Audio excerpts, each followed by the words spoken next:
Bismillahirrahmanirrahim. Assalamualaikum warahmatullahi wabarakatuh. Perkenalkan, nama saya Muhammad Mikdan Mubarak. Alhamdulillah, pada kesempatan kali ini saya akan membacakan kitab Ta'limul Muta'alim yang berada di fasal Finniyati fi Hali Ta'allum, dan mana ini menjadi penyelesaian tugas UAS mata kuliah Ta'limul Muta'alim. Bismillahirrahmanirrahim. Faslun ari hiji pasal-pasal seji finniyati fi hali ta'allumi, anu tetep mertelakeun dina niatna dina tingkah ngaji atau ta'allum atau talabul ilmi. Sumala buda mangka misti lahu pikeun itu si talibul ilmi minan niyati, anu tetep dina niat fi zamanit ta'allumil ilmi, dina zaman nu atana waktu dina waktu ngaji ilmu. Idin niati karena ari niat hiya ari itu eta niatnya al aslu eta asal fi jami'il ahwali, anu tetep dina sakabeh pirang-pirang tingkah, liqaulihi alaihi salatu wassalam, karena dawuhan Kangjeng Nabi sallallahu alaihi wasallam, ngadawuhna teh kana lapad innamal a'malu binniyat, kana lapad innamal a'malu binniyat, anu hartosna innama angin pastina al a'malu ari pirang-pirang amal binniyati eta tetep kalawan pirang-pirang niat. Hadisun ari eta hadis teh sahihun eta anu sahih. Wa an Rasulillah sallallahu alaihi wasallam, sareng ketampi ti Kanjeng Rasulullah sallallahu alaihi wasallam, kam min amalin pirang-pirang atau napi henteu saeutik, kam henteu saeutik min amalin anu tetep tina pirang-pirang amal ya tasawwaru anu mangrupakeun itu amal teh bisurati a'malid dunya kalawan pirang-pirang rupana amal dunya. Wa yasiru tuluy jadi itu si amal teh bihusni niati kalawan alus niatna teh min amalil akhirah, kalawan niat kalawan tina pirang-pirang min amalil akhirah tina pirang-pirang amal akhirat. Wa kam jeung henteu saeutik min amalin anu tetep tina pirang-pirang amal ya tasawwaru anu mangrupa itu amal teh bisurati a'malil akhirah, mangrupana teh kana rupana pirang-pirang amal akhirat.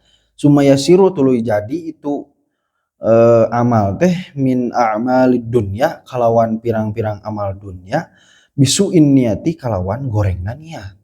Nah, mungkin itu saja yang akan bisa saya dibacakan. Sampai situ yang kita akan bahas. Nah, Syekh Azhar Nuji berkata kepada kita sebagai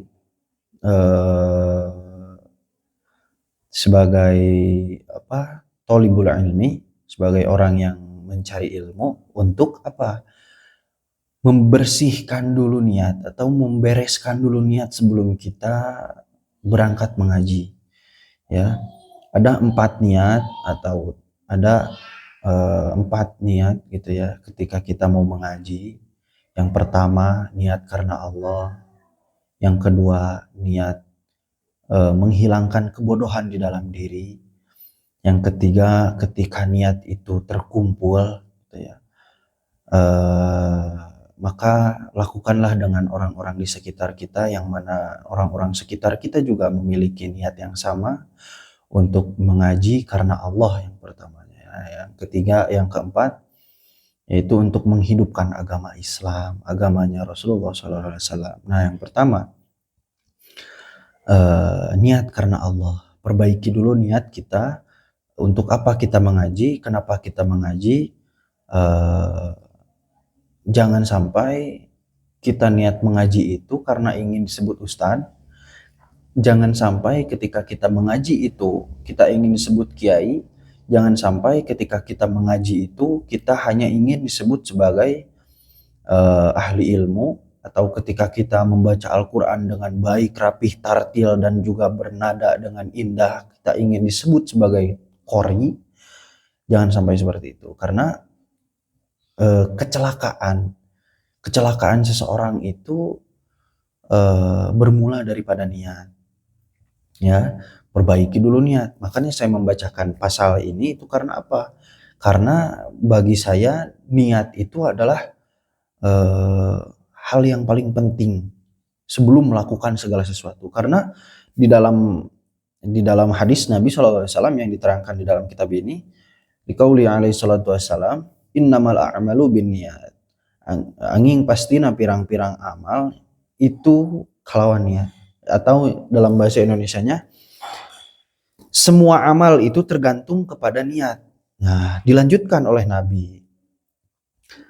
Kam min amalin yatasawwaru bi surati a'malid dunya. Tidak sedikit amal. Amal itu berupa kesolehan. Amal itu seperti amal, misalkan amal itu eh, tahajud, amalnya itu tahajud. Nah,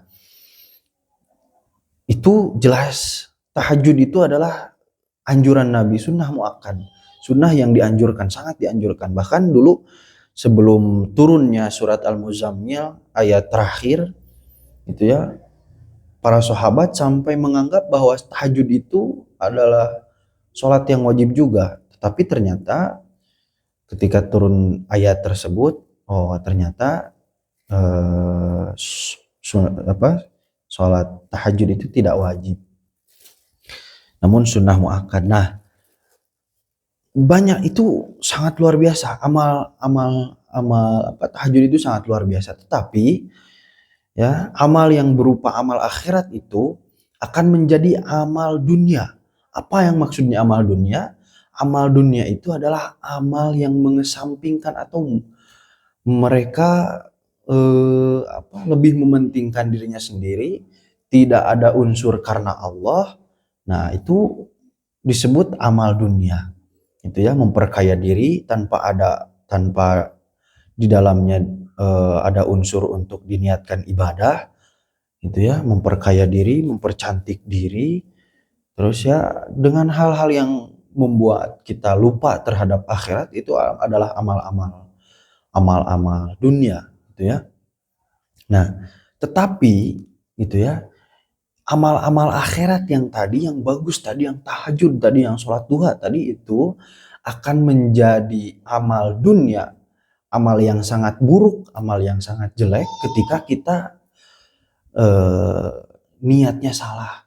Ketika niat yang kita pakai ketika kita sholat tahajud, ketika kita sholat duha, itu karena ingin dilihat oleh orang sekitar, ingin diklaim bahwa dia itu adalah seorang ahli tahajud, bahwa dia itu adalah seorang yang seorang yang ahli duha, bahwa dia itu adalah seorang yang ahli membaca Al-Quran. Ya, jangan sampai kita terjerumus ke dalam itu, karena perbuatan-perbuatan akhirat ini atau amal-amal akhirat ini ketika diperbuat itu sangat luar biasa. Jangan terkotori oleh hal-hal yang yang dapat merusak kefadilahan atau kebaikan-kebaikan dari amal-amal akhirat tersebut.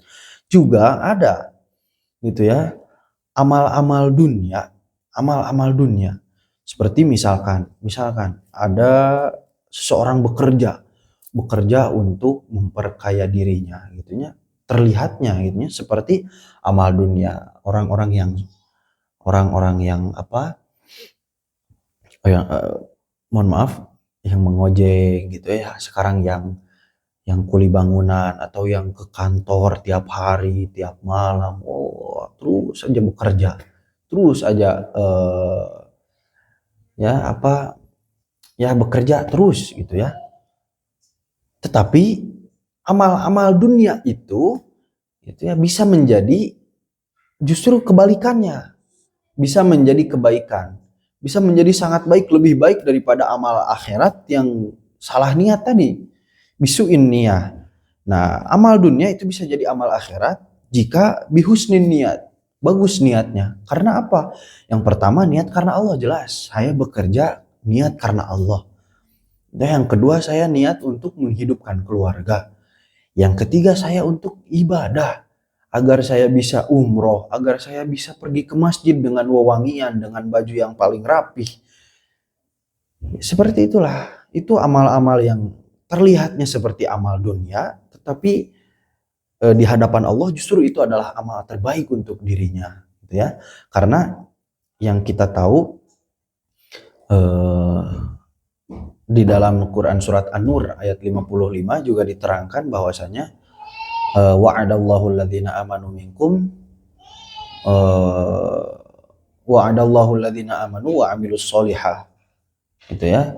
Dan ya, yang pada artinya Allah berjanji kepada orang-orang yang beriman dan beramal soleh, gitu ya.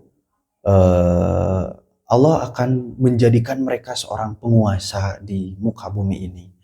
Nah, jadi jadi amal soleh itu atau ya amal-amal soleh yang dimaksud di dalam ayat itu bukan bukan seperti sodako, sholat, atau tahajud, wah sampai berkali-kali sampai berokaat-rokaat sholat gitu ya. Amal soleh itu kita pernah mendengar mungkin ya suatu hadis yang menjelaskan al-Islam solih likulli zaman likulli makan. Jadi Islam itu cocok di setiap zaman dan di setiap tempat. Ya mungkin di sini juga amal dunia yang terlihat akhirat ini adalah mungkin amal soleh dia. Jadi amal yang cocok untuk dia. Amal misalkan sekarang seorang tukang ojek, amal yang cocok untuk dia adalah apa? Yang mengojek. Eh, orang yang tukang kuli misalkan, apa yang cocok untuk dia amalnya, perbuatannya ya kuli. Itu ya, apa yang cocok untuk amal orang-orang yang pergi ke kantor? Ya ngantor. Gitu ya. Apa yang cocok untuk orang-orang santri atau thalabul ilmi? Ya mengaji gitu ya. Itu adalah amal-amal soleh. Dan ya tadi kita melihat bahwa orang-orang mengojek, lihat orang-orang membangun bangunan sampai jadi bangunannya gitu ya, terlihatnya mereka sedang melakukan amal-amal dunia, ternyata mereka sedang melakukan amal-amal akhirat ya, yang di dalam hatinya ada niat karena Allah dan menghidupkan keluarga juga untuk menuntaskan ibadah kepada Allah Subhanahu wa taala. Mungkin itu saja yang bisa saya sampaikan. Terima kasih perhatiannya. Mohon maaf bila banyak salah. Wabillahi taufiq wal hidayah. Wassalamualaikum warahmatullahi wabarakatuh.